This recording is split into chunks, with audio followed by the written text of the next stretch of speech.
দয়া করো মায়া করো ওহে দয়াবান,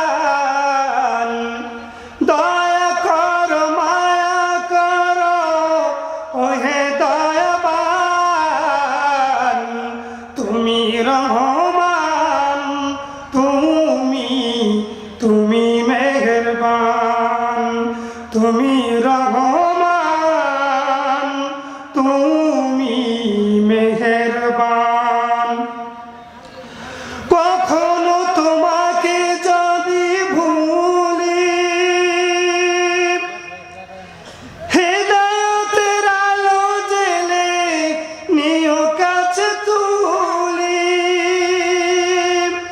কখনো তোমাকে যদি ভুলি, হেদায়েতের আলো জেলে নিও কাছে তুলি। তুমি রহমান, তুমি মেহেরবান। ঠাই দিও গো প্রভু তুমি দয়াবান, তুমি রহমান, তুমি মেহেরবান, তুমি রহমান, তুমি মেহেরবান। অন্ধ গাহে না শুধু তোমার গণগান, অন্ধ গাহে না শুধু তোমার গণগান। বোঝেও বোঝে না তব শান, তুমি রহমান, তুমি মেহেরবান। বিশ্ব নবী সাল্লাল্লাহু আলাইহি সাল্লামের একজন জলিলুল কদর সাহাবী, নাম হলো হযরত মুআয ইবনুল জাবাল রাদিয়াল্লাহু তাআলা আনহু। হযরত মুআয ইবনুল জাবাল রাদিয়াল্লাহু তাআলা আনহু বলেন, একদিন আমি নবীজির সঙ্গে একটি ঘোড়ার মধ্যে সওয়ার হয়ে যাচ্ছিলাম, সফর করতেছিলাম। বিশ্বনবী ঘোড়ার সামনে তিন ড্রাইভার আর তার পিছনে আমি বসা, যাত্রীর সিটে আমি বসা। হযরত মুআয বলেন, সফর করতে করতে এমন একটা জায়গায় যাওয়ার পরে বিশ্ব নবী সাল্লাল্লাহু আলাইহি সাল্লাম আমাকে ডেকে বললেন, মুআয রে, তুমি কি জানো নাকি যে আল্লাহ বান্দার কাছে কি পায়? তাকবীর। আল কোরআনের আলো, আল হাদিসের আলো, আলেম ওলামা যেখানে, কোরআন হাদিস যেখানে, সুদ ঘুষ যেখানে, যৌতুক যেখানে, ইফটিজিং যেখানে, নারী ধর্ষণ যেখানে, জমির আইল খেলা যেখানে, সুদ ঘুষ যেখানে, অন্যায় অবিচার যেখানে, এই সমস্ত জায়গায় কি থাকা যাবে? এই সমস্ত জায়গায় যারা থাকে তারা কি ইমানদার? তারা ইমানদার নিজেকে দাবি করে, কিন্তু যারা এই সমস্ত কাজের সাথে জড়িত থাকে তারা কখনোই ইমানদার নয়। আল্লাহ তাআলা আমাদেরকে বুঝার এবং আমল করার তৌফিক দান করুন। সকলে বলেন আল্লাহুম্মা আমিন। আমি আপনাদের সম্মুখে কুরআনুল কারীমের কত নম্বর সূরা থেকে তেলাওয়াত করেছি একটু বলেন তো দেখি 1 মিনিটে। এটা হলো একটা ক্লাস, সূরা নহল 16 নম্বর সূরা 90 নম্বর আয়াত তেলাওয়াত করেছি। এই আয়াতের ভিতরে রব্বুল আলামিন 3টি কাজ করতে নির্দেশ দিয়েছেন, আদেশ করেছেন, আর 3টি কাজ করতে আমাদেরকে নিষেধ করেছেন। কয়টা কাজ?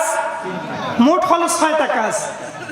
এর ভিতরে 3টি কাজ করতে বলেছেন আর 3টি কাজ করতে নিষেধ করেছেন। 1 নম্বরে আল্লাহ পাক যে কাজটি করতে বলেছেন সেটা হলো আদল, মানে হলো ইনসাফ করতে বলেছেন। 2 নম্বরে হলো মানুষের প্রতি অনুগ্রহ করতে বলেছেন।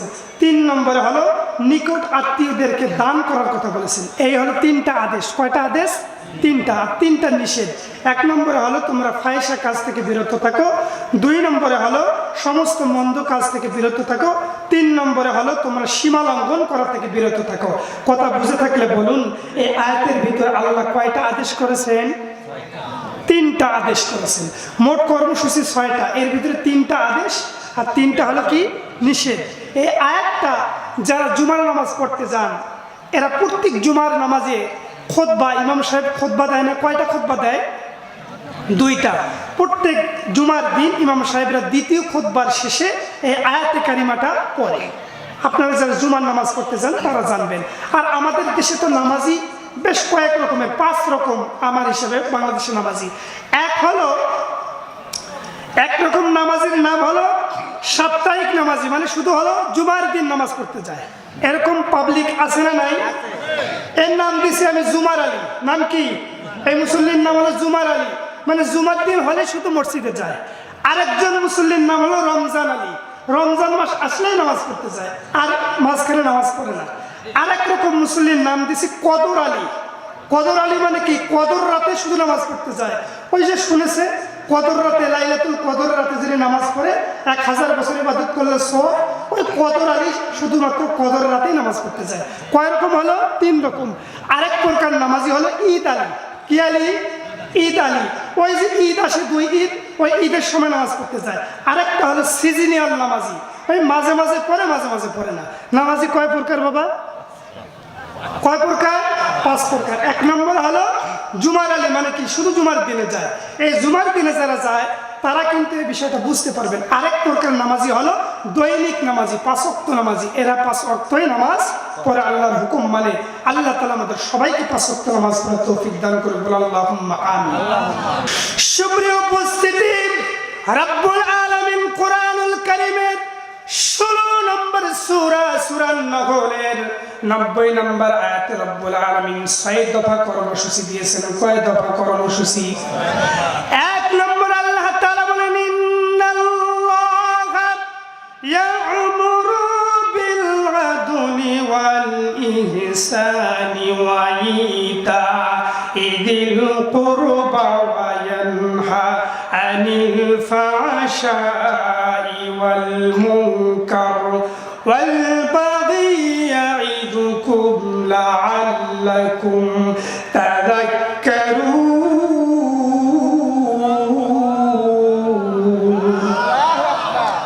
আল্লাহ তাআলা বলেন, ইন্নাল্লাহা, নিশ্চয় আল্লাহ তাআলা তোমাদেরকে আদেশ দিচ্ছেন। ইন্নাল্লাহা ইয়া'মুরু, নিশ্চয় আল্লাহ তোমাদেরকে আদেশ দিচ্ছেন। কি আদেশ দিচ্ছেন? বিল আদলি, তোমরা ন্যায় বিচার করো। কি করো? 1 নম্বরে হলো আদল। এই শব্দটি আরবি শব্দ, আদালত হলো এর বাংলা শব্দ। আদালত তো সবাই বুঝেন। আদালত মানে কি? যেখানে বিচার করা হয়। আজকে তো আমাদের দেশে আদালতগুলোতে ন্যায় বিচার হয় খুব, নাকি? মানে যে যার প্রাপ্য সে ওরকম ন্যায় বিচার পায় নাকি? বিগত 16 বছরে এমনও অনেক মানুষ মিথ্যা মামলা আসামি হয়েছে। রাত্রিবেলা ঘুমের মধ্যে রাত্রিবেলা বিবির সাথে মজামস্তি করে ঘুমাইছে, সকালবেলা উঠে দেখে জেলখানার ভিতরে। ওরে আল্লাহ, আমি এখানে কেন? মামা, এরকম লোক আছে কিনা? সকালবেলা ছেলে সন্তান মেয়েদেরকে নিয়ে বিবির সাথে সুন্দরভাবে রাত্রি যাপন করে ঘুমাইছে, সকালবেলা উঠে দেখে ও বাবা বিবির সাথে নেই, বাচ্চারা নাই কাছে, যা দেখে কোথায় লাল ঘরে। এ কেমন কাণ্ড! ওর যে কি অপরাধ, কি অপরাধে জেলের ভিতরে নিয়েছে ও নিজেই জানে না। এরকম অনেক লোক আছে কিনা? আমাদের আদালতগুলোতে আজকে ন্যায় বিচার হয় না। অথচ বিশ্বনবী সাল্লাল্লাহু আলাইহি সাল্লামের আদালতে ন্যায় বিচার ছিল কিনা? আজকে আমাদের আদালতগুলোতে মিথ্যা মামলার আসামি হাজার হাজার মিথ্যা সাক্ষ্য দিয়ে মানুষগুলোকে কাঠগড়ায় উঠানে তাদেরকে মিথ্যা আসামির কাঠগড়ায় দাঁড় করে মিথ্যা সাক্ষী দিয়ে তাদেরকে ফাঁসির কাস্টে ঝুলায়। বিগত বছরে আমরা দেখেছি কত বাংলার এই জমিনে কত কোরআনের খাদেমদেরকে মিথ্যা মামলার সাক্ষ্য দিয়ে তাদেরকে ফাঁসির কাস্টে ঝুলাই দেওয়া হয়েছে। বলেন ঠিক কি? এই আদালতে আমাদের তো আজকে ইনসাফপূর্ণ বিচার হয় না। অথচ আল্লাহ বললেন তোমরা কি করো? ইনসাফ করো। আদল মানের 17টি অর্থ। কয়টা অর্থ? 17টি। এর ভিতরে আপনারা সবাই জানেন আদল মানে হলো ন্যায় বিচার। মুফাসসিরিন কিরামরা এর সূত্রটি অর্থ করেছেন, আদল মানে হলো বরাবর করা, ইনসাফ করা, যার যতটুকু হক তার এই হকগুলো কি পরিপূর্ণভাবে দেওয়া। আদল মানে হলো কি করা, ন্যায় বিচার করা। এটা সবাই বোঝেন। কিরকম ন্যায় বিচার করা, যে যার যতটুকু প্রাপ্য তাকে অতটুকু, যে অপরাধ করবে তাকে শাস্তি দিতে হবে, নিরপরাধ মানুষ যাতে শাস্তি না হয়। এইদিকে মানে কোলাহল হচ্ছে, ভলান্টিয়ার যদি থাকেন একটু মেহেরবানি করে স্তব্ধ করুন, কানে আসতেছে।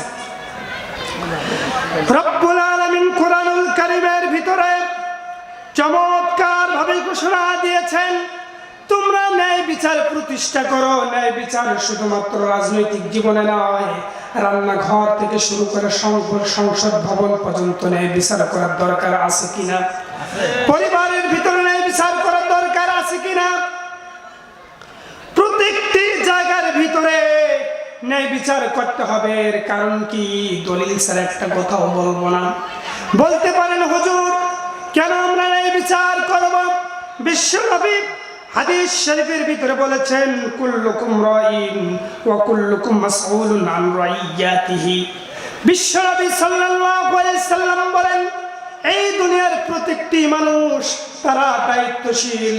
আল-কাল কিয়ামতের ময়দানে প্রত্যেককে তার দায়িত্ব সম্পর্কে জিজ্ঞাসা করা হবে। বলেন সুবহানাল্লাহ।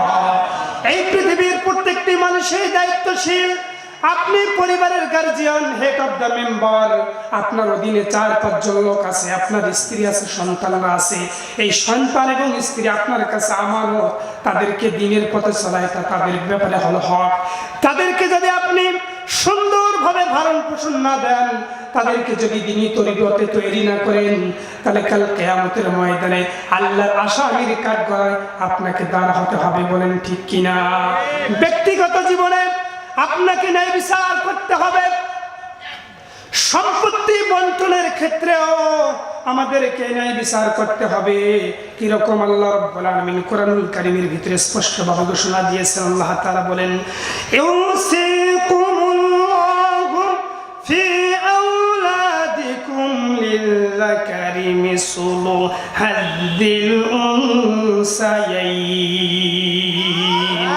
আল্লাহ তাআলা বলেন, আল্লাহ তোমাদেরকে হুকুম দিচ্ছেন, তোমাদের সন্তান সন্ততিদের সম্পর্কে আল্লাহ তাআলা নির্দেশ দিচ্ছেন, তাদের হকগুলো তোমরা পূরণ করো। যখন তোমরা সম্পত্তি বন্টন করবা, তোমাদের একজন মেয়ে যা পাবে তার ডবল একজন ছেলে সন্তান সম্পত্তির অধিকার। বলেন সুবহানাল্লাহ। মানে একজন সন্তান যা পাবে ছেলে সন্তান, তার অর্ধেক পাবে কে? মেয়ে। কিন্তু আমার এই বাংলার জমিনে অনেক হাজী সাহেবকে দেখেছি হজে যাওয়ার আগে কুলখানি করে। আপনাদের এদিকে করে কিনা? আপনাদের এদিকে করে? ফতোয়া করে। হাজী সাহেব হজে যাবে, মুরব্বীদেরকে ডাক দিচ্ছে, মেম্বার চেয়ারম্যান থেকে শুরু করে সবাইকে ডাক দেয়া, আমি তো হজে যাচ্ছি, মরি না বাসি তার কোনো ঠিক নাই, আইসা আমার 40 খাওয়া যাবে। বাসি থাকতে 40 করে। পরিবারের আত্মীয় স্বজন সবাইকে ডাক দেয়, ছেলে মেয়ে, ফুপু ফুপি, খালা খালি, যত খুশি সবাইকে ডাক দেয়, সব ওয়ারিসদেরকে ডাক দেয়। সুন্দরভাবে খাওয়া দাওয়া দেওয়ার পরে সব ওয়ারিসদেরকে একটা ঘরের ভিতরে নেয়। নেওয়ার পরে সবার সামনে বলে, মেয়েদেরকে এক ঘরে নেয়, ছেলেদেরকে এক ঘরে নেয়। ছেলেদেরকে সব জমিগুলো লিখে দেয়। দেখার পরে মেয়েদেরকে, ফুপুদেরকে, খালাদেরকে এক ঘরে নিয়ে বলে, মা, ফুপু, খালা, শোনো, তোমাদেরকে তো অনেক লেখাপড়া করাইছি, তোমাদের লেখাপড়া করাইতে গিয়ে, বিবাহ শাদী দিতে গিয়ে অনেক খরচ হয়েছে, অনেক খরচ করেছিল তোমাদের পিছনে। তোমাদের ভাইয়েরা হাড় ভাঙা পরিশ্রম করে তোমাদেরকে মানুষ করেছে। তোমাদের ভাইদের নামে আমি সব সম্পত্তি লিখে দিয়েছি, মা কষ্ট নিও না, মনে কষ্ট নিও না, হজে যাচ্ছি, দোয়া করিও। তোমাদের জন্য সম্পত্তির চেয়ে বড় একটা উপহার, সেটা হলো আল্লাহর দরবারে খানায় কাবার গিলাফ ধরে তোমাদের জন্য দোয়া করবো। নাউযুবিল্লাহ। এর চেয়ে বড় ডাকাত আর বাংলার জমিনে আছে? মেয়েদেরকে ঠকাইয়া ছেলেদের নামে জমি দেয়, এরকম লোক মনে হয় এখানে নাই? আমি হাত তুলতে বলবো না, আমার ওই রংপুরে ভরি ভরি লোক আছে। ছেলেদেরকে ঠকাইয়া, মেয়েদেরকে ঠকাইয়া ছেলেদের নামে সব জমি দেয়, ফুপুদেরকে ঠকাইয়া ভাইদের নামে সব জমি দেয়। দেয় কিনা? এরকম পাবলিক আছে কিনা? আপনি যদি 1000 বার খানার কাবার জিয়ারত করেন, হজ করেন, আপনার এই হজের, আপনার এই তাহাজ্জুদের, আপনার এই দান সদকার 4 পয়সা দাম নাই। আপনি মেয়েদেরকে ঠকাইলেন, কাল কিয়ামতের দিন আল্লাহর দরবার আপনাকে আসামির কাঠগড়ায় দাঁড় হতে হবে কিনা বলেন তো? বিশ্ব নবী সাল্লাল্লাহু আলাইহি ওয়াসাল্লাম হাদিস শরীফের ভিতরে বলেছেন, কাল কিয়ামতের ময়দানে যে ব্যক্তি কি করবে, আত্মীয় স্বজনদের হক নষ্ট করবে, তাদের সম্পত্তি দিবে না, কাল কিয়ামতের ময়দানে রব্বুল আলামিন তাদের এই ঘাড়ের ভিতরে, তাদের এই গলার ভিতরে রব্বুল আলামিন 7 তবক আসমান এবং জমিন তাদের গলার ভিতরে ঝুলাইয়া দিবেন। বলেন নাউযুবিল্লাহ। তাহলে যদি কেউ কাউরে প্রাপ্য সম্পদের 1 কানা করেও যদি কম দেয়, কিয়ামতের দিন 7 তবক আসমান জমিন কোথায় ঝুলাই দিবে? গলার ভিতরে ঝুলাই দিবে। এজন্য আমাদের ব্যক্তিগত জীবনের সম্পত্তি বন্টনের ক্ষেত্রেও ন্যায় বিচার করতে হবে কিনা বলেন তো? অনেক পরিবারে দেখা যায় ছেলে জন্মগ্রহণ করলে মিষ্টি বিতরণ করে, মেয়ে জন্মগ্রহণ করলে মুখ কাড়া করে, আর মেয়ে মহিলা তার স্ত্রীকে সঙ্গে খারাপ ব্যবহার করে, বউকে বলে তোর মতো বউ আমার ঘরে এসে আমার জীবনটা ধ্বংস। এক এক করে 3 মেয়ে হইলে মন খারাপ করে কিনা? এক হুজুর ওয়াজ করার পরে স্টেজ থেকে নামছে, এক শ্রোতা হুজুরের হাতে 100 টাকা দিয়েছে, দিয়ে কয়, হুজুর আমার জন্য একটু দোয়া করবেন। কি দোয়া? যে আমার পর 3টা মেয়ে, আমার স্ত্রী গর্ভবতী, দোয়া করবেন এবার যাতে ছেলে সন্তান হয়। হুজুর হাতের মানে ওনার হাত মুসাফা করছে, হাত খুলে দেখে তো 100 টাকার নোট। তখন বলতেছে, আপনার টাকা আপনার কাছে রাখেন, আমি বক্তা, আমারও তো 3টা মেয়ে, আমার দোয়ায় কি আপনার পুত্র সন্তান হবে? বক্তারও তো 3 মেয়ে, তা বক্তার দোয়া কি হুজুরের ইয়ে হবে? ওই শ্রোতার কি ইয়ে হবে? তো কইছে, হুজুর টাকা দিয়ে দেন, আপনার দোয়া আমার মেয়ে হবে না। তবে আমাকে বলেন, কোন হুজুরের কাছে গেলে এই টাকার বিনিময়ে বা তোহফার বিনিময়ে আমার পুত্র সন্তান হবে? এরকম বহুত মহিলা আছে যারা মাজারে গিয়ে সিজদা দেয়, বাবার দরবারে মুরগি নিয়ে যায়, বকরি নিয়ে যায়, কয় বাবা দে একটা সন্তান, পুত্র সন্তান দে। কোনো বাবার ক্ষমতা আছে? কোনো মানুষের ক্ষমতা আছে? এজন্য অনেক পরিবারে দেখবেন মহিলাদের ব্যাপারে জুলুম করে স্বামীরা, পর 3টা মেয়ে হয়েছে, 4র্থ যখন মেয়ে হয় ওই স্ত্রীকে অনেক স্বামী তালাক দেয় কিনা? এরকম স্বামী এবং স্ত্রীর ব্যাপারে এরকম স্বামীর নেই ইনসাফ, এরকম জুলুম করা যাবে না। ছেলে এবং মেয়ে সন্তান দেওয়ার মালিককে আল্লাহ। এজন্য ব্যক্তিগত ব্যাপারেও ইনসাফ করার জন্য বলেছেন কে? আমার আল্লাহ তাআলা। মুসলমান বাবাজিরা আমার, এই আদল শব্দের ব্যাখ্যা করতে গিয়ে মুফাসসিরিনে কেরামরা অনেকগুলো অর্থ করেছেন। এর ভিতরে 1 নম্বর অর্থ হলো ন্যায় বিচার। কিরকম ন্যায় বিচার করেছেন বিশ্বনবী সাল্লাল্লাহু আলাইহি সাল্লাম? গভীর মনোযোগ দিয়ে শুনবেন, কোনো দিকে লক্ষ্য করবেন না। বিশ্বনবী সাল্লাল্লাহু আলাইহি সাল্লাম যখন মক্কা বিজয় করলেন, আলোচনা কি ভালো লাগতেছে? চলবে? বুঝা যাচ্ছে তো? বিশ্বনবী সাল্লাল্লাহু আলাইহি সাল্লাম যখন তিনি মক্কা বিজয় করলেন, বিজয় করার পরে কয়েক সপ্তাহ বিশ্বনবী সাল্লাল্লাহু আলাইহি সাল্লাম মক্কার ভিতরে অবস্থান করলেন। ইন দ্য মিন টাইমে মক্কার ভিতরে সম্ভ্রান্ত পরিবারের একজন নারী, ভেরি প্রেস্টিজিয়াসনেস এবং ডিগনিফাইড ফ্যামিলির একজন নারী, বংশটা হলো ওই কুরাইশে বংশের ভিতরে মক্কার ভিতরে সবচেয়ে দামি একটা বংশ, বনু মাখজুমিয়া গোত্র। গোত্রটার নাম কি বলেন তো? বনু মাখজুমিয়া গোত্রের একজন নারী চুরি করে হাতে নাতে ধরা পড়েছে।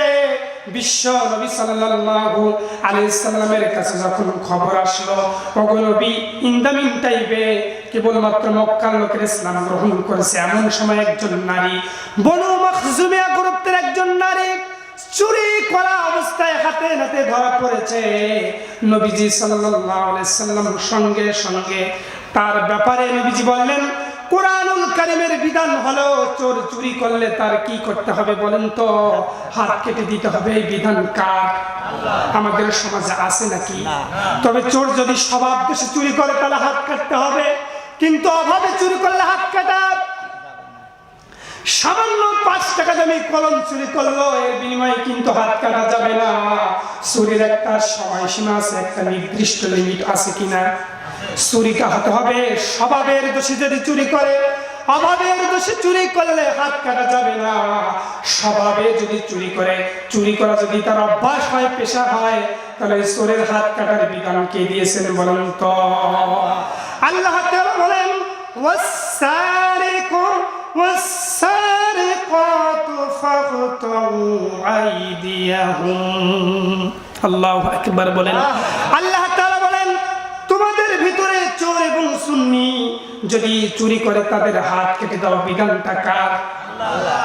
মক্কা বিজয়ের পরে বনু মাখজুমিয়া গোত্রের ওই মহিলা সম্ভ্রান্ত ফ্যামিলির মহিলা যখন চুরি করলেন, কুরাইশের লোকেরা সবাই চিন্তিত হয়ে গেল, সাহাবায়ে কেরাম চিন্তিত হয়ে গেল। তারা চিন্তা করলো কেবলমাত্র মক্কার লোকেরা ইসলাম ধর্ম গ্রহণ করেছে, কেবলমাত্র মক্কার লোকের ইসলাম ধর্ম গ্রহণ করেছে, ইনটাই আমাদের এই মহিলা চুরি করেছে, এখন তো বিশ্ব নবী তার হাত কেটে দিবে। এমন তো অবস্থায় সাহাবায়ে কেরামরা সবাই চিন্তায় পড়ে গেল।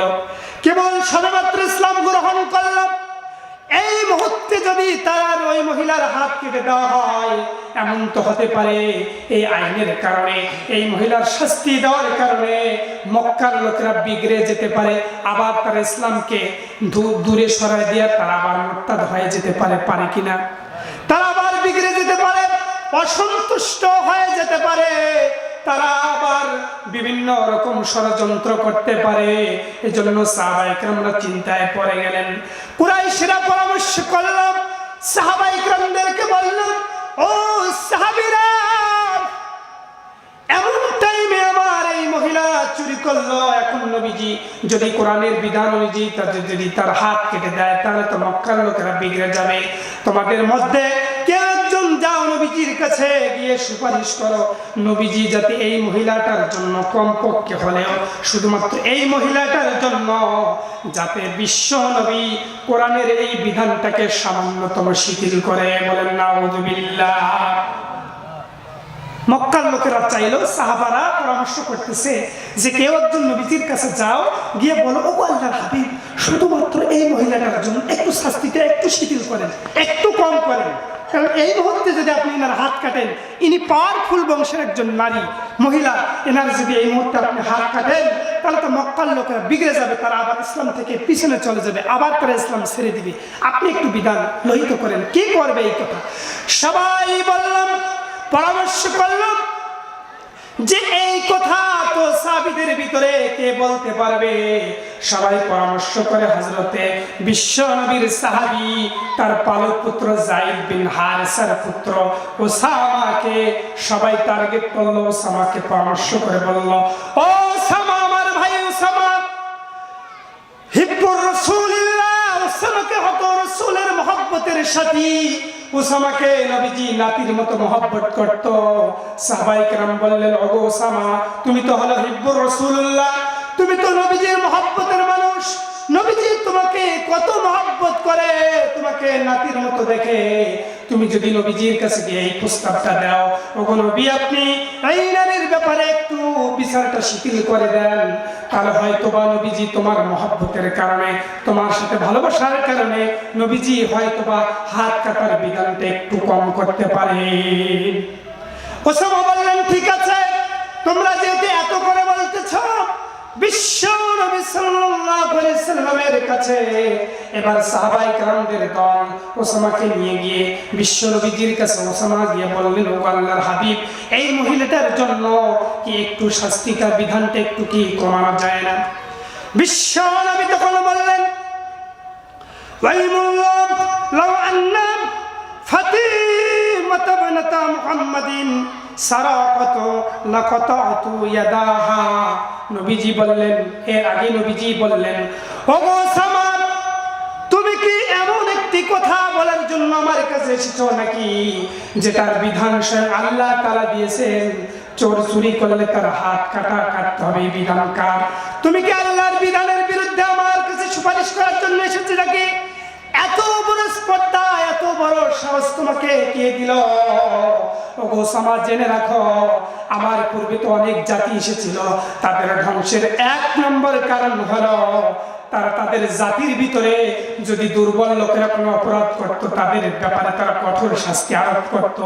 আর যদি ধনী লোকেরা, এলিট শ্রেণীর লোকেরা যদি মস্ত বড় অপরাধ করত, তাহলে তাদের বংশের কারণে তাদের কোনো শাস্তি হতো না। কিন্তু দুর্বল লোকেরা ছোট্ট অপরাধ করলেও তাদের ব্যাপারে কঠিন শাস্তি দেওয়া হতো। এই ইনসাফ করার কারণে, এই এই জুলুম করার কারণে দুর্বল লোকদেরকে ইতিপূর্বের জাতির লোকেরা শাস্তি দিত অপরাধ করলে পরে, আর ধনী লোকদেরকে শাস্তি দিত না। এই কারণে পূর্বের জাতির লোকদেরকে আল্লাহ ধ্বংস করে দিয়েছে। আর শোনো সামা, আমার মেয়ে যদি, এই মহিলা তো দূরের কথা, আমার মেয়ে স্বয়ং ফাতিমাও যদি চুরি করতে, এই মহিলার পরিবর্তে আমার মেয়ে ফাতিমাও যদি চুরি করত, আমি আমার মেয়ে ফাতিমার হাত কাটার পারমিশন আমি নবীজি দিয়ে দিতাম। বলেন সুবহানাল্লাহ। নবীজি কি রকম ইনসাফ করেছেন, আমার মেয়ে ফাতিমা সেও যদি চুরি করত, আমি তার হাত কাটার বিধান দিয়ে দিতাম। কি বাবা, কথা বোঝা যাচ্ছে? এটাই হলো ইসলামের সৌন্দর্য, এটাই হলো ন্যায় বিচার। বিশ্ব নবী সাল্লাল্লাহু আলাইহি সাল্লাম এরকম ন্যায় বিচার করেছেন। আর আমাদের সমাজে আজকে দেখবেন মিথ্যা হামলা, মিথ্যা মামলা দিয়ে আমাদের এরকম বহু আলেম ওলামাদেরকে জেলের ভিতরে বন্দী করে কিনা বলেন তো? 50টি বছর কোরআনের খেদমত করেছেন আল্লামা দেলোয়ার হোসেন সাইদি রাহিমাহুল্লাহ, তেনাকে 13টি বছর কারাগারের ভিতরে থাকতে হয়েছে মিথ্যা মামলার কারণে। হয়েছে কিনা বলেন তো? এবং তাদের অনুসারী, তাদের অনেক নেতাদেরকেও বিনা দোষে তাদেরকে ফাঁসির কাস্টে ঝুলতে হয়েছে, তারা শহীদ হয়েছেন। এজন্য আমাদেরও বাংলাদেশে দেখবেন অনেক মানুষকে মিথ্যা মামলা দিয়ে এরকম তারা জুলুম করে, এরকম আমাদের দেশের আইন আছে কিনা বলেন তো? বিশ্ব নবী সাল্লাল্লাহু আলাইহি সাল্লাম এরকম ন্যায় বিচার প্রতিষ্ঠা করেছেন। রব্বুল আলামিন কোরআনুল কারীমের ভিতরে চমৎকার ভাবে বলে দিয়েছেন, ওয়া ইন হাকামতা ফাহকুম বাইনাহুম বিল কিসত ইন্নাল্লাহা ইউহিব্বুল মুকসিতিন। আল্লাহ তাআলা বলেন, আল্লাহ তাআলা বলেন, ওগো নবী, আপনার কাছে যদি ইহুদি খ্রিস্টানরাও যদি ন্যায় বিচার চাওয়ার জন্য আপনার কাছে আসে, ইহুদি খ্রিস্টান হলেও তাদের ব্যাপারে আপনি ন্যায় বিচার প্রতিষ্ঠা করবেন। বলেন সুবহানাল্লাহ। আজকে আমাদের দেশে মুসলমানরা এই ন্যায় বিচার পায় না, বলেন ঠিক কিনা? আর যে জায়গায় আল্লাহ তাআলা বললেন, ওগো নবী, আপনার কাছে যদি কোনো ইহুদি এবং খ্রিস্টান যদি বিচার নিয়ে আসে, সেক্ষেত্রে সে বেদিন হওয়ার কারণে আপনি তাদের প্রতি জুলুম করবেন না, তাদেরও ব্যাপারে আপনি ন্যায় বিচার করবেন। এই আদেশ দিয়েছেন, বলেন তো কে? আল্লাহ। হযরত আলী রাদিয়াল্লাহু তাআলা আনহু একবার ওনার একটি লৌহ বর্ম হারিয়ে গেছে। কি বর্ম? লৌহ বর্ম মানে কি? যুদ্ধের একটি পোশাক, যে পোশাক পরলে কাফের বেঈমানেরা গুলি করলে, তীর ধনুক মারলে শরীরের ভিতরে প্রবেশ করতো না, এরকম একটা পোশাক। মনে করেন লোহার একটি পোশাক, যেটা গায়ে দিলে তীর ধনুক মারলে, গুলি মারলেও শরীরের ভিতরে প্রবেশ করে না, এটাকে বলা হয় লৌহ বর্ম। ওটা হারিয়ে গেছে। তো হযরত আলী রাদিয়াল্লাহু তাআলা আনহু একদিন উনি বাজারে গিয়ে দেখতেছেন একজন খ্রিস্টান লোক লৌহ বর্ম বিক্রি করতেছে। নজর করে দেখে ওই লৌহ বর্মটা হযরত আলী রাদিয়াল্লাহু তাআলা আনহু। তখন হযরত আলী রাদিয়াল্লাহু তাআলা আনহু ওই ইহুদিকে জিজ্ঞেস করলেন, ও ভাই, তুমি এই লৌহ বর্ম কোথায় পেয়েছো? এটা তো আমার লৌহ বর্ম, তুমি কি চুরি করেছো নাকি কোথাও পেয়েছো? তো বলতেছে, না, এটা তো আমার লৌহ বর্ম। দুইজনের ভিতরে কথা কাটাকাটি শুরু হয়ে গেছে। হযরত আলী বলছে, ঠিক আছে, তোমার সাথে আমি বাকবিতণ্ডায় যাব না, চলো আমরা কাজীর কাছে যাই, বিচারকের কাছে যাই। হযরত ওমর রাদিয়াল্লাহু তাআলা আনহু তখন, হযরত আলী রাদিয়াল্লাহু তাআলা আনহু তখন খেলাফতের আমির, মানে কি উনি রাষ্ট্রপ্রধান, উনি প্রধানমন্ত্রী। কার সাথে বাহাস করতেছেন? একজন সামান্য লৌহ বর্ম বিক্রেতার সাথে।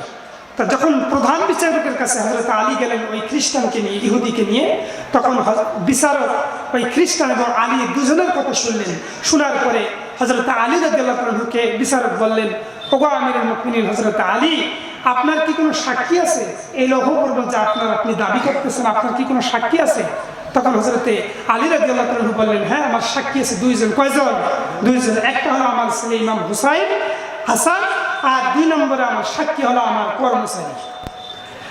বিচারক বললেন, হযরত আলী, রাষ্ট্রপতি হতে পারেন আপনি, কিন্তু এই লৌহ বর্ম যে আপনার, এই ব্যাপারে সাক্ষী যে দুইজন আপনি উপস্থাপন করতেছেন, এই দুইজনের সাক্ষী গ্রান্টেড হবে না। কারণ আপনি আমিরুল মুমিনিন, আপনি খেলাফতের মসনদে বসা, আপনার সাক্ষী আপনার ছেলে হতে পারে না। কারণ আপনার ছেলে হওয়ার কারণে আপনার ব্যাপারে সে মিথ্যাকেও সত্য করতে পারে কিনা। এবং আপনার কর্মচারী, আপনার একান্ত ব্যক্তি, সে তারও সাক্ষী গ্রহণযোগ্য হবে না। এবার ইহুদিকে বললেন, তুমি এবার সাক্ষী আছে নাকি? ইহুদি বললেন, আমার কোনো সাক্ষী নাই, কিন্তু লৌহ বর্ম আমার। হযরত আলী যখন তার সাক্ষী, দুইজন সাক্ষী যখন গ্রান্টেড হলো না, ডিসকোয়ালিফাই হলো, এবার প্রধান বিচারক এবার ফয়সালা করে দিলেন, এই লৌহ বর্ম আলী তোমার না, এই লৌহ বর্ম হলো ইহুদির। যখন এই রায় দিয়ে দিলেন, তখন ইহুদি বললেন, ইহুদি যখন এই রায় পেয়ে গেলেন, মুস্কি মুস্কি হাসে, আর প্রধান বিচারককে ডেকে বলে, ওগো বিচারক, আসলে ইসলামের সৌন্দর্য দেখে আমি বিমোহিত হয়ে গেলাম। এই তরবারি আমার নয়, এই লৌহ বর্ম আমার নয়, এটা হলো হযরত আলীর। আপনি তার লৌহ বর্ম তাকে ফিরাইয়া দেন, আর আমাকে কালিমা পড়ে মুসলমান বানাইয়া দেন। বলেন সুবহানাল্লাহ। সৌন্দর্য, এই ইসলামের সৌন্দর্য দরকার আছে কিনা বলেন তো? এই ইসলামের সৌন্দর্য আমাদের দরকার আছে, ইসলামের বিধান আমাদের দরকার আছে কিনা বলেন তো? ছোট থাক বনা মোরা চিরদিন, বড় হব নিশ্চয় একদিন। ছোট থাক বনা মোরা চিরদিন, বড় হব নিশ্চয় একদিন। সেই দিন তো আর বেশি দূরে নয়, আল্লাহ কোরআনের আনব বিজয়। সবাই বলেন, আল্লাহ কোরআনের আনব বিজয়, মোরা আল্লাহ কোরআনের আনব বিজয়। একটা জবানও বন্ধ থাকবে না। ও আমার কুষ্টিয়ার বাবাজিরা, গভীর মনোযোগ দিয়ে শুনবেন। আল কোরআনের বিজানার দরকার আছে কিনা বলেন তো বাবাজিরা? এই জন্য আমি কিন্তু এখনো মেইন আলোচনার ভিতরে ঢুকিনি। এমন একটা আলোচনা আপনাদেরকে শোনাবো, আমার বিশ্বাস আপনারা জীবনে এই আলোচনাটা শুনেন নাই। শোনার দরকার আছে কিনা বলেন তো? শুনবেন কিনা? এজন্য আমার সাথে সবাই বলেন, আল কোরআনের মোরা আনব বিজয়, মোরা আল্লাহ কোরআনের আনব বিজয়, মোরা আল কোরআনের আনব বিজয়। আবু বকরের মতো নির্ভীক হব, অমরের মতো সৈনিক হব। আবু বকরের মতো নির্ভীক হব, অমরের মতো সৈনিক হব। বেলালের মতো হব মুয়াজ্জিন। ছোট থাকব না মোরা চিরদিন, বড় হব নিশ্চয় একদিন। বলেন, ছোট থাকব না মোরা চিরদিন, বড় হব নিশ্চয় একদিন। সেই দিন তো আর বেশি দূরে নয়, আল্লাহ কোরআনের আনব বিজয়। সবাই বলেন, মোরা আল্লাহ কোরআনের আনব বিজয়। বলেন, আল্লাহ কোরআনের আনব বিজয়। আলীর মতো হব আসাদুল্লাহ, আলীর মতো হব আসাদুল্লাহ। খালিদের মতো হব সাইফুল্লাহ। ছোট থাকব না মোরা চিরদিন, বড় হব নিশ্চয় একদিন। সেই দিন তো আর বেশি দূরে নয়, আল্লাহর কোরআনের আনব বিজয়। বলুন, আল্লাহ কোরআনের আনব বিজয়। নারে তাকবীর, লিল্লাহে তাকবীর। কোরআন হাদিস যেখানে, আমরা সেখানে। মুসলমান বাবাজিরা আমার, সময় আমার ফুরিয়ে আসতেছে। আমার লম্বা চওড়া আলোচনা বাবার সময় স্বল্পতার কারণে পরিপূর্ণভাবে করতে পারবো না। তবে যে বিষয়টা না বললেই নয়, আমার মুসলমান বন্ধুগণ, আমি 6টি কর্মসূচির ভিতরে মাত্র একটা আলোচনা শুরু করেছি, সেটা হলো আদল। এই আদল শব্দের ব্যাখ্যা করেছেন মুফাসসিরিনে কেরামরা হলো 17টা, এর ভিতরে মাত্র একটা বলেছি। কয়টা বলেছি বলেন তো? একটা। তার অর্থ হলো ন্যায় বিচার করা। এবার মুফাসসিরিনে কেরামরা আদল শব্দের অর্থ করেছেন 17টা। এর ভিতরে প্রখ্যাত একজন গবেষক আলেম আল্লামা ইউসুফ আল কারজাবি রাহমাতুল্লাহ আলাইহি ওনার কিতাবের ভিতরে 17টা অর্থকে তিনি একত্রিত করে একটা অর্থ রূপান্তরিত করেছেন। কয়টা অর্থ করেছেন? 17টি অর্থকে উনি এক জায়গায় করে একটা অর্থ রূপান্তরিত করেছেন। উনি আদল শব্দের অর্থ করেছেন পাওনাদারের পাওনা পরিশোধ করা। আদল মানে কি? পাওনাদারের পাওনা পরিশোধ করা, মানে হলো হকদারের হক পরিশোধ করা। এই পৃথিবীর জমিনে আগেই বলেছিলাম প্রত্যেকটি মানুষের কাছে পাওনাদার। আমরা মনে করি শুধুমাত্র টাকা পয়সায় মনে হয় পাওনাদার, টাকা পাইলেই মনে হয় পাওনাদার। আমরা মনে করি যে হাজী সাহেব, এই সভাপতি সাহেবের কাছে আমি 1000 টাকা পাই, আমি মনে হয় ওনার কাছে এই টাকাটাই শুধু পাই। টাকার সম্পর্কই মনে হয় আমরা মনে করি শুধু পাওনাদার। না, প্রত্যেকটি মানুষের কাছে হক রয়েছে। একজন মেথর থেকে শুরু করে, একজন ঝাড়ুদার থেকে শুরু করে, রান্নাঘরের একজন বুয়া থেকে শুরু করে দেশের প্রধানমন্ত্রী পর্যন্ত প্রত্যেকটি স্তরের প্রত্যেকটি মানুষ দায়িত্বশীল এবং একে অপরের প্রতি পাওনাদার, একে অপরের প্রতি হক আছে কিনা বলেন তো? এই পৃথিবীর জমিনে সবচেয়ে বড় পাওনাদার হলেন একজন। চিল্লায়া বলেন তো তিনি কে? এই পৃথিবীর জমিনের সবচেয়ে বড় পাওনাদার হলেন একজন। তার নাম কি বলেন তো? আল্লাহ। আল্লাহ আমাদের কাছে কি পায় এটা জানার দরকার আছে কিনা বলেন তো? বিশ্ব নবী সাল্লাল্লাহু আলাইহি সাল্লামের একজন জলিলুল কদর সাহাবী নাম হলো হযরত মুআয ইবনুল জাবাল রাদিয়াল্লাহু তাআলা আনহু। হযরত মুআয ইবনুল জাবাল রাদিয়াল্লাহু তাআলা আনহু বলেন, একদিন আমি নবীজির সঙ্গে একটি ঘোড়ার মধ্যে সওয়ার হয়ে যাচ্ছিলাম, সফর করতেছিলাম। বিশ্বনবী ঘোড়ার সামনে 3 ড্রাইভার আর তার পিছনে আমি বসা, যাত্রীর সিটে আমি বসা। হযরত মুআয বলেন, সফর করতে করতে এমন একটা জায়গায় যাওয়ার পরে বিশ্ব নবী সাল্লাল্লাহু আলাইহি সাল্লাম আমাকে ডেকে বললেন, মুআয রে, তুমি কি জানো নাকি যে আল্লাহ বান্দার কাছে কি পায়? মুআয, তুমি কি জানো আল্লাহ বান্দার কাছে কি পায়? আবার বান্দা আল্লাহর কাছে কি পায়? কয়টা প্রশ্ন? 2টা। 1 নম্বরে প্রশ্ন হলো, মুআয তুমি কি জানো নাকি বান্দার কাছে আল্লাহ কি পায় আর আল্লাহ বান্দার কাছে কি পায়? হযরত মুআয ইবনুল জাবাল বলেন, ও আল্লাহর হাবিব, আমি তো জানি না, আল্লাহ এবং রাসূল এই ভালো জানেন, জানার দরকার আছে কিনা আপনাদের? বিশ্ব নবী মুআয ইবনুল জাবালকে ডেকে বলে, ও মুআয, আল্লাহ বান্দার কাছে যে জিনিসটা পায় সেটা হলো ইবাদত। চিল্লায়ে বলেন সুবহানাল্লাহ। আর 2 নম্বরে বান্দা আল্লাহর কাছে পায় হলো জান্নাত। বলেন সুবহানাল্লাহ। তাহলে আমরা আল্লাহর কাছে কি পাই? জান্নাত। আর আল্লাহ আমাদের কাছে কি পায়? ইবাদত।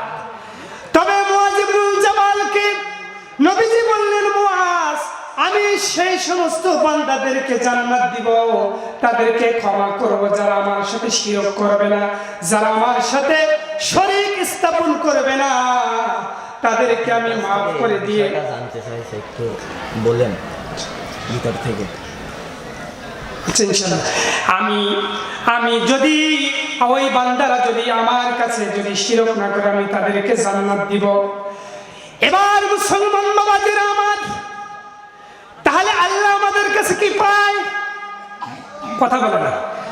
আল্লাহ আমাদের কাছে পায় ইবাদত আর আমরা আল্লাহর কাছে পাই জান্নাত।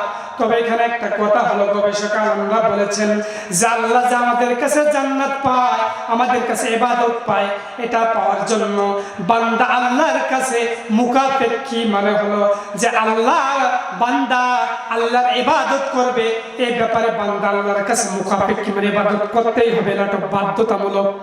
কিন্তু বান্দা যে আল্লাহর কাছে জান্নাত পায়, এটা আল্লাহ বান্দাকে দেওয়ার জন্য বাধ্যতামূলক না, মানে আল্লাহ বান্দার কাছে ঠেকা না, আল্লাহ বরং বান্দাই আল্লাহর কাছে ঠেকা। বলেন সুবহানাল্লাহ। মানে হলো বান্দা যে আল্লাহর ইবাদত করবে এটা বান্দা ঠেকা কার কাছে? আল্লাহর কাছে। কিন্তু আল্লাহ যে বান্দাকে জান্নাত দেবে এটা আল্লাহ ঠেকা না, আল্লাহ চাইলে দিতেও পারে নাও দিতে পারে। জান্নাত পাইতে হলে কি লাগবে? আল্লাহর দয়া এবং রহমত। কথাটা বুঝতে পারছেন? মুসলমান বাবাজিরা আমার, এই কথাটা বোঝাতে গেলে আপনাদের সম্মুখে আমাকে একটি হাদিস বলতে হবে, যে হাদিসটি বললে এই ব্যাপারটা আপনারা সুন্দরভাবে বুঝতে পারবেন। আল মুস্তাদরাক হাকিমের ভিতরে 3879 নম্বর হাদিসের ভিতরে একটা সুন্দর ঘটনা এসেছে। এই ঘটনাটা বললে আপনারা এই হাদিসটা বুঝতে পারবেন যে বান্দা যে আল্লাহর কাছে ঠেকা আর আল্লাহ বান্দার কাছে ঠেকা না, এটা বুঝতে পারবেন। মুস্তাদরাক হাকিমের ভিতরে হাদিসের ভিতরে বলা রয়েছে, বহু বছর আগে বনি ইসরাইলের ভিতরে একজন ব্যক্তি ছিল। উনি আল্লাহ যা আমাদের কাছে পাই কি ইবাদত, আমরা আল্লাহর কাছে কি পাই? মুসলমান বাবাজিরা আমার, বনি ইসরাইলের ওই লোক আল্লাহর পাওনা কি বলেন তো? আল্লাহ আমাদের কাছে কি পায় বলেন তো? আল্লাহ আমাদের কাছে ইবাদত পায় আল্লাহর পাওনা পরিশোধ করার জন্য। বনি ইসরাইলের ওই লোক পরিবার পরিজন বিবি বাচ্চা কাচ্চা ছেড়ে একটি সাগরের পাশে একটা প্রবল দ্বীপের মধ্যে তিনি অবস্থান করলেন। অবস্থান করার পর একদিন ইবাদত করলেন, 2 দিন ইবাদত করলেন, 3 দিন ইবাদত করার পর বনি ইসরাইলের ওই লোক পেটে প্রচন্ড খিদা লেগে গেছে। কেউ উঠবেন না বাবারা, সবাই বসুন। চমৎকার একটা ঘটনা, জীবনে শুনেন নাই। একদিন 2 দিন 3 দিন ধরে আমি তোমার ইবাদত করতেছি, আমার পেটে প্রচন্ড খিদা। এখন আমি যদি খাবার তালাশ করতে যাই, খাবার খোঁজার জন্য যদি যাই, তাহলে তোমার যে পাওনা ইবাদত এটার ভিতরে ঘাটতি হবে কিনা বলেন তো? এটার ভিতরে আমার অলসতা চলে আসবে। ও আল্লাহ, আমি খাবার খোঁজার জন্য যেতে চাই না, তুমি দয়া করে মায়া করে আমার খাবারের ব্যবস্থা করে দাও। বলেন সুবহানাল্লাহ। এবার রব্বুল আলামিন সঙ্গে সঙ্গে ওই বনি ইসরাইলের ওই ব্যক্তির জন্য আল্লাহ তাআলা আস্ত একটা ডালিমের গাছ তার পাশে রোপণ করে দিয়েছেন। বলেন সুবহানাল্লাহ। এবার ওই বান্দা আল্লাহর দেওয়া ডালিমের গাছ থেকে আস্ত ডালিম পারে আর খায় আর ইবাদত করে। খাবার খাইতে গেলে পানির দরকার আছে কিনা? আল্লাহ তো পানি দেয় নাই, খালি দিয়েছে ডালিম। এবার আল্লাহকে সিজদায় পড়ে গিয়ে কান্দে আর বলে, রব্বুল আলামিন, তোমার কাছে খাবার চাইলাম, তুমি শুধু ডালিমের গাছ দিদা, ডালিম খায় আমার তো গলায় আটকে যায়। ওগো রব্বুল আলামিন, ওগো আল্লাহ, তুমি আমার জন্য পানির ব্যবস্থা করো। এবার রব্বুল আলামিন তার জন্য একটা পাহাড়ের মাঝখান থেকে আল্লাহ তাআলা একটা ঝর্ণা প্রস্ফুটিত করে, ঝর্ণার ধারা বহমান করে তার জন্য আল্লাহ একটা পানির নল বের করে দিলেন। বলেন সুবহানাল্লাহ। এবার ওই ব্যক্তি ডালিমের গাছ থেকে আস্ত ডালিম পারে আর খায় আর পানি খায় আর আল্লাহর ইবাদত করে। এভাবে ইবাদত করার পর 1 দিন 2 দিন এভাবে ইবাদত করতে করতে করতে 550 বছর ইবাদত করার পরে নজর করে দেখেন শরীরের চামড়াগুলো ঢিলা হয়ে গেছে। কত বছর ইবাদত করার পরে? 550 বছর ইবাদত। 500 বছর কি চারটিখানি কথা নাকি? 500 বছর ইবাদত করার পরে নজর করে একদিন শরীরের দিকে তাকায়া দেখে শরীরের চামড়াগুলো ঢিলা হয়ে গেছে, মাজার ভিতরে কোনো বল নেই, ভুরুগুলো সব সাদা হয়ে গেছে, চুলগুলো সব সাদা হয়ে গেছে, চোখে দেখে না। মানে কিসের আলামত বলেন তো? মৃত্যুর আলামত। এবার আল্লাহকে ডেকে বলো, রব্বুল আলামিন, 1 বছর নয় 2 বছর নয় 500 বছর উপরে তোমার ইবাদত করলাম, আবার শরীরে এখন আর কোনো বল নেই, আমার মনে হয় আমি আর বেশি দিন বাঁচবো না।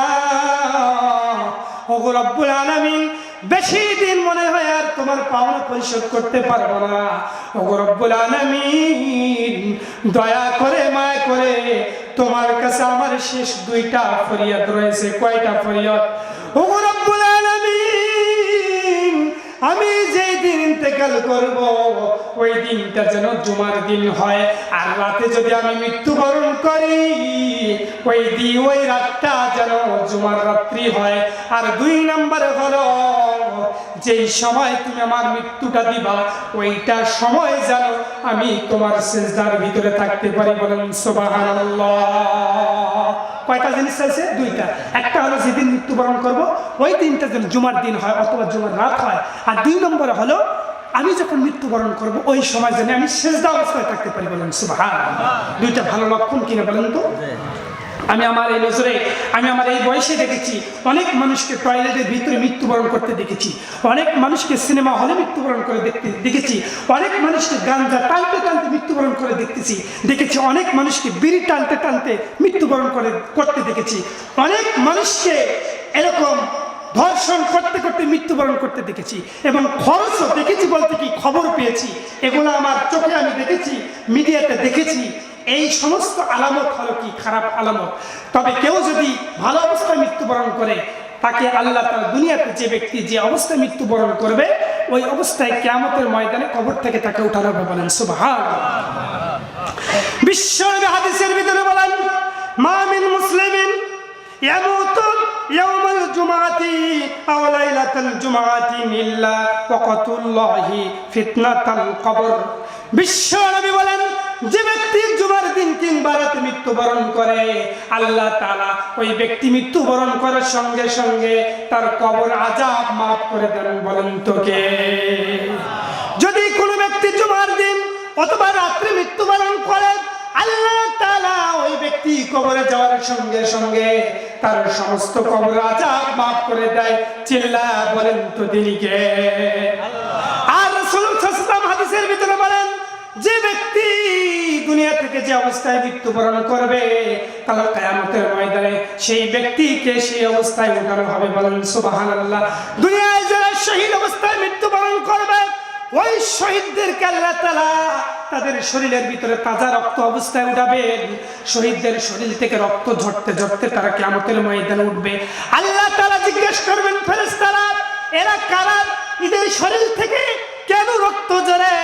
তখন আল্লাহ তাআলা ওই ব্যক্তিদেরকে জিজ্ঞাসা করবেন, শহীদদেরকে জিজ্ঞাসা করবেন ও শহীদরা তোমরা কারা গো? এই হাসরের ময়দানে কিয়ামতের ময়দানে তোমাদের শরীর থেকে কেন রক্ত ঝরতেছে? এই রক্ত তোমরা কোথায় পাইলা? তখন শহীদরা বলবে আল্লাহ দুনিয়ার জমিনে তোমার দ্বীনকে কায়েম করতে গিয়ে তোমার নবীর ইজ্জতকে রক্ষা করতে গিয়ে তোমার কোরআনের বিরুদ্ধে যারা হুঙ্কার ছেড়েছিল, কোরআনকে যারা অবমাননা করেছিল, তোমার নবীর বিরুদ্ধে যারা কটূক্তি করেছিল, ব্যঙ্গ করেছিল, তাদের ব্যাপারে জিহাদ করতে গিয়ে আমরা শহীদ হয়েছি। আর সেই শহীদদেরকে আল্লাহ তাআলা তাদের সেই রক্তকে পুনর্জীবিত করে তাদের শরীরের মধ্যে তাজা রক্ত পড়তে পড়তে তাদেরকে কিয়ামতের ময়দানে উঠাবেন। বলেন সুবহানাল্লাহ। তাহলে এই ব্যক্তি বনী ইসরাইলের ব্যক্তি কয়টা জিনিস ছিল? 2টা। তো ওই ব্যক্তি যখন মৃত্যুবরণ করলো ওই দিনটা ছিল জুমার দিন, এবং যখন তিনি মৃত্যুবরণ করলেন ওই সময়টা তিনি আল্লাহর দরবারে সিজদা অবস্থায় ছিলেন। বলেন সুবহানাল্লাহ। হাশরের ময়দানে কাল কিয়ামতের ময়দান যখন কায়েম হয়ে যাবে ওই বনী ইসরাইলের ব্যক্তিকে যখন কবর থেকে উঠানো হবে, ওঠানোর পর আল্লাহ তাআলা ফেরেশতারা যখন তার আমলনামাটা দেখবে, আমলনামা দেখানোর পরে যখন আল্লাহর কাছে তার আমলনামা পেশ করা হবে তখন রব্বুল আলামিন ওই ব্যক্তির আমলনামা দেখে এত খুশি হবেন 500 বছর উপরে ইবাদত করেছে। তখন আল্লাহ তাআলা ওই ব্যক্তির প্রতি খুশি হয়ে ফেরেশতাদেরকে বলবেন ও ফেরেশতারা তোমরা যাও আমার এই ব্যক্তিকে, যেহেতু সে আমার পাওনা পরিশোধ করেছে, আমার পাওনা ছিল ইবাদত, যেহেতু সে পরিশোধ করেছে, যাও যাও যাও তুমি তাকে দয়া, আমার দয়া এবং মেহেরবানিতে জান্নাতে প্রবেশ করো। বলেন সুবহানাল্লাহ। এখানেই কাজটা লাগবে। যখন আল্লাহ ফেরেশতাদেরকে বলবে তুমি যাও, ও ফেরেশতা তুমি যাও এই ব্যক্তিকে দয়া এবং মায়া করে আমার জান্নাতে প্রবেশ করো, তখন ওই বনী ইসরাইলের ব্যক্তি বলবে ও গো আল্লাহ এটা কোনো কথা হলো? আমি তোমার ইবাদত করলাম 500 বছরের উপরে, এটা তোমার পাওনা ছিল, আর জান্নাত হলো আমার পাওনা, এখানে আবার দয়া এবং মায়া কি? কথা আসতে পারে কিনা? তোমার পাওনা ছিল ইবাদত, আমার পাওনা জান্নাত, এখানে আবার দয়া মায়া কি? এটা বুঝতে গেলে ছোট্ট একটা এক্সাম্পল দিতে হবে। মনে করে আমি এই সভাপতি সাহেবকে কাছে বললাম দাদা আমার 10,000 টাকার দরকার, আমাকে একটু হাওলাত দিবেন। তো উনি বললেন ঠিক আছে বাবা, তুমি যেহেতু আমার এই এলাকায় মেহমান এসেছো, তোমার হয়তো বা কোনো বিপদ, টাকা চেয়েছো, ঠিক আছে তোমাকে আমি 10,000 টাকা দিব। আপনি বলেন না। তো যেহেতু তুমি আমার কাছে টাকা চেয়েছো, ঠিক আছে তোমাকে টাকা দিব, তবে শর্ত হলো তোমার এই মোবাইলটা আমাকে দাও, যেদিন তুমি টাকা পরিশোধ করবা ওই দিন তোমাকে আমি মোবাইল দিব। শর্ত জুড়াইতেছি, আমারও টাকার দরকার, আমি মোবাইলটা দিলাম। 15 দিন পরে যখন টাকা 10,000 ওনাকে ফেরত দিলাম, ওনার পাওনা কি টাকা 10,000, ওনাকে যখন টাকা 10,000 দিলাম তখন উনি মোবাইলটা দেয় আর আমাকে বলে, ও নাতি এই নাও, তোমাকে দয়া এবং মায়া করে মোবাইলটা দিলাম। বলেন তো আমার মেজাজ কি ঠিক থাকবে? মাথা গরম হবে না?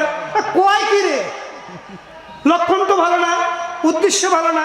টাকা পায় 10,000 দিয়ে দিলাম, মোবাইল আমার পাও না, আমাকে দিবে, এখানে আবার দয়া এবং মায়া কি? মেজাজ গরম হবে কিনা? ওই ব্যক্তিও কিয়ামতের দিন আল্লাহ তাআলার সাথে বারংবার করবেন, কথা কাটাকাটি হয়ে যাবে আল্লাহর কাছে। তখন ওই ব্যক্তি বলবেন, ওগো আল্লাহ, তোমার হক পূরণ করেছি, তুমি আমার পাওনা পরিশোধ করো। এখানে দয়া এবং মায়ার খেতা পড়ি। তখন আল্লাহ তাআলা ওই ব্যক্তিকে, বনি ইসরাইলের ওই ব্যক্তিকে যখন আল্লাহ তাআলা ফেরেশতাদের সঙ্গে যখন এই বারংবার যখন লিপ্ত হয়ে যাবে, যখন বাক বিতণ্ডায় যখন লিপ্ত হয়ে যাবে, তখন রব্বুল আলামিন ওই ফেরেশতাদেরকে বলবেন, ওগো ফেরেশতারা, আমার এই বান্দা যেহেতু আমার রহমতের বিনিময়ে জান্নাত যেতে চায় না, তাহলে তুমি তাকে জাহান্নামের ভিতরে দাখিল করে দাও। বলেন নাউযুবিল্লাহ।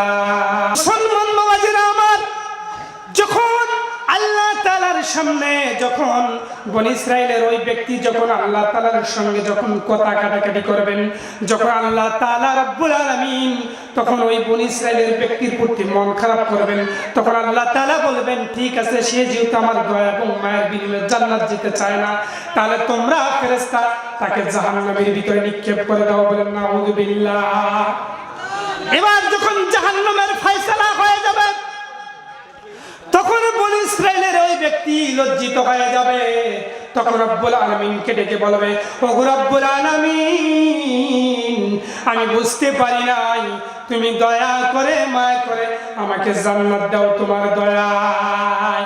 কারণ কাল কিয়ামতের ময়দানে কোনো ব্যক্তি জান্নাত যেতে পারবে না আল্লাহ পাকের দয়া এবং মায়া ছাড়া। এই হাদিস যখন বিশ্বনবী সাল্লাল্লাহু আলাইহি ওয়াসাল্লাম সাহাবীদেরকে বললেন, লা ইউদখিলা আহাদান আমালুল জান্নাহ, বিশ্বনবী বলেন কাল কিয়ামতের ময়দানে কোন ব্যক্তি আমার দয়া এবং মায়া ছাড়া জান্নাত যেতে পারবে না।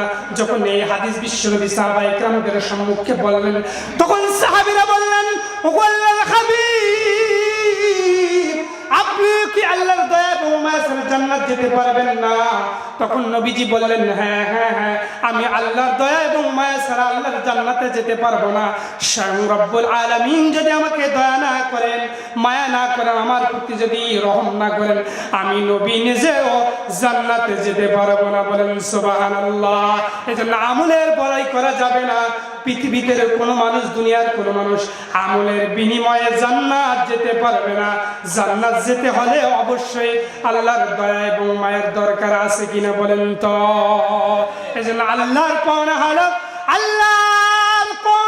বান্দা আল্লাহর ইবাদত করবে, আর বান্দার পাওনা হলো আল্লাহর কাছে আল্লাহ বিনিময়ে তাকে খুশি হয়ে আল্লাহ জান্নাতে দিবে। বলেন সুবহানাল্লাহ।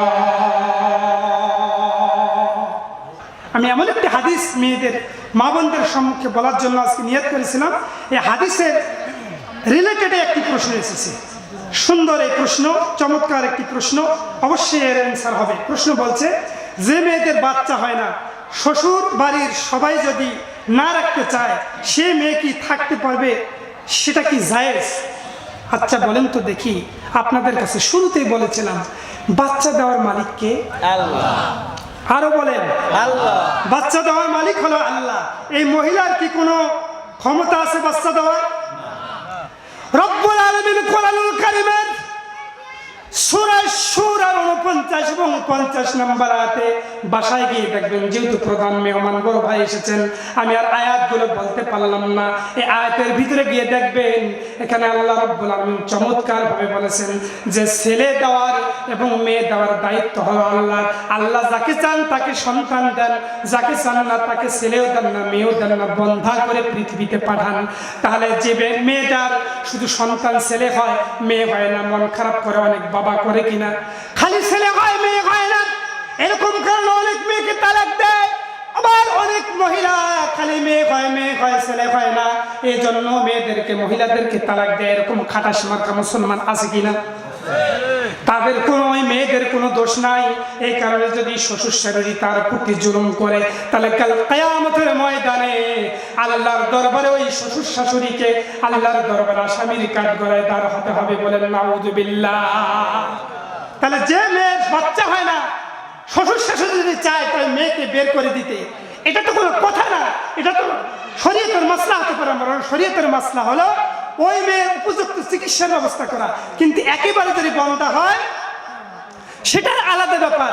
এখন স্বামী স্ত্রী সবাই পরামর্শ করে, হ্যাঁ, যদি আপনি ওই মেয়েটাকে সন্তান না হওয়ার কারণে, তার তো কোনো হাত নাই, এখন এই কারণে যদি আপনি তাকে বের করে দেন তার প্রতি জুলুম হবে না? এখন যদি আপনারা মেহেরবানি করে তাকে যদি রাখেন, দরকার বলে ওই লোকের সাথে আরেকজনকার বিয়ে দেন, তার ঘরে বাচ্চা আসুক, তারপরে মেয়েকে ওখানে রাখবেন। খবরদার মেয়ে না বাচ্চা না হওয়ার কারণে কোনো মেয়েকে কোনো বউকে বাড়ি থেকে বের করে দিবেন না। যারা বের করে দিবেন কাল কিয়ামতের ময়দানে ওই শ্বশুর শাশুড়ি এবং স্বামী সহ আসামির কাঠগড়ায় দাঁড় হতে হবে। কারণ সন্তান দেওয়ার মালিক ওই স্ত্রী না, শ্বশুর শাশুড়ি না, কারো হাতেই নাই। এই ক্ষমতা কার? আল্লাহ। বিশ্ব নবী সাল্লাল্লাহু আলাইহি ওয়াসাল্লাম বলেছেন, কাল কিয়ামতের ময়দানে আমি এবং একদল নারী একের সাথে জান্নাতের ভিতরে থাকবো। বলেন সুবহানাল্লাহ। বিশ্বনবী দুইটা আঙ্গুল এরকম করে দেখাইছেন যে কাল কিয়ামতের ময়দানে একদল নারী আমার সাথে এরকম একটা আঙ্গুল আরেকটা আঙ্গুলের ভিতরে ঢুকাই দিলে যেমন হয়, এরকম একদল নারী আমার সাথে এরকম একত্রিত হয়ে জান্নাতে প্রবেশ করবে। চিৎকার মেরে বলেন সুবহানাল্লাহ। ও মা বোন যারা আছেন গভীর মনোযোগ দিয়ে শুনবেন, বিশ্বনবীর সাথে কারা, ওই নারীরা কোন দল নারী সর্বপ্রথম জান্নাতে যাবে জানার দরকার আছে কিনা? বিশ্বনবী সাল্লাল্লাহু আলাইহি ওয়াসাল্লাম বলেন, কাল কিয়ামতের ময়দানে একদল নারী আমার সঙ্গে একই সাথে জান্নাতে যাবে। ওই দল নারী হলো যারা জীবদ্দশায় যাদের গালগুলো ছিল কালো।